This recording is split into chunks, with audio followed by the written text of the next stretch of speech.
While citizen soldiers from all 50 states are answering the call to help their neighbors get through this crisis, the Pentagon says nearly 19,000 Army National Guard troops are now deployed all around the country. Senior investigative correspondent Catherine Herridge is at a training center in Maryland. That's, of course, just outside the nation's capital.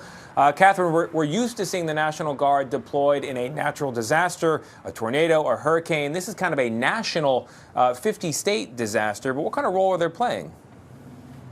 Well, that's right, Tony, and good morning. Maryland's governor tells CBS News that he's in constant contact with the head of his state's National Guard.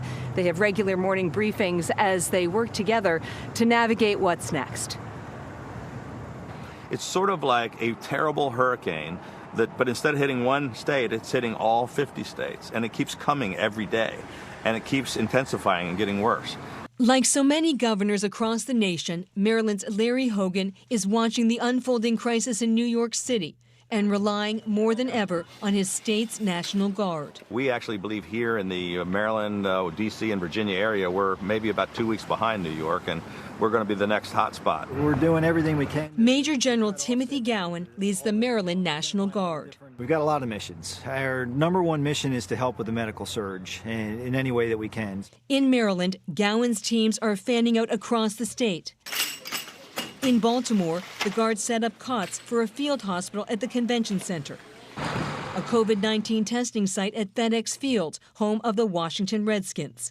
And they're moving pallets of face shields and surgical gloves to where they are needed most. How is the National Guard filling the gaps? I was one of the very first to call up the National Guard. We called up 2,200 members of our National Guard. Just every kind of place where we can help our hospitals, we can help provide the services and fill the gaps.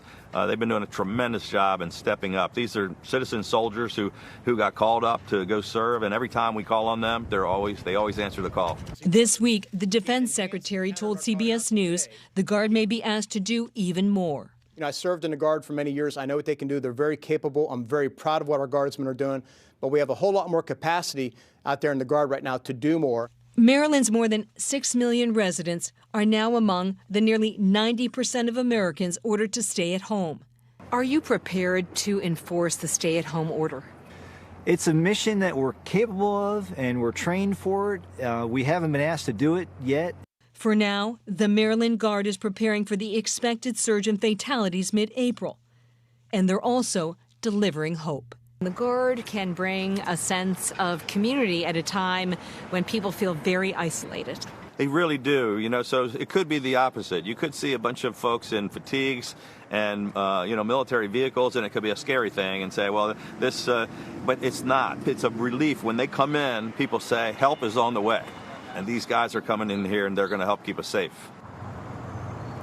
General Gowan said it's a marathon, not a sprint, and he has plans in place to swap out units and people for the long haul. Anthony? Yeah, Catherine, thank you.